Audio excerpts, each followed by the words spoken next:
Welcome back to Primetime News. Special welcome to folks on OneSpotMedia.com. First up this evening, Jamaica will receive a full payout of $150 million under the catastrophe insurance coverage with the World Bank. The decision was made after the World Bank carried out a third-party analysis to determine whether the destruction caused by Hurricane Melissa met the criteria for the full payout. But with the damage estimated at billions of US dollars, one local economist indicated that the $150 million is just for short-term relief. Details in this report. Economists had already predicted that Jamaica would qualify for the full $150 million payout from the World Bank's catastrophe bond due to the scope of the damage caused by Hurricane Melissa. On Friday, confirmation from the World Bank. In a statement, the agency said, analysis carried out by third-party calculation agent Air Worldwide Corporation concluded that Hurricane Melissa reached pre-agreed parametric triggers qualifying for a full redemption of the World Bank catastrophe bond, which offers Jamaica financial protection against specified natural disasters. The analysis was based on the storm's central pressure and path as reported by the National Hurricane Center.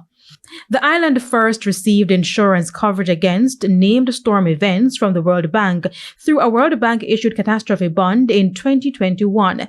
The coverage was later renewed in 2024 through the catastrophe bond. The bond is specifically designed to support the island in the event of hurricanes and earthquakes.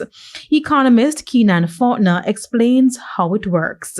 Yes, so Jamaica pays premiums at regular intervals to the World Bank. Those are held by the World Bank, and simultaneously the World Bank collects principal from international capital market investors. So the World Bank acts as an intermediary between Jamaica and global capital market investors.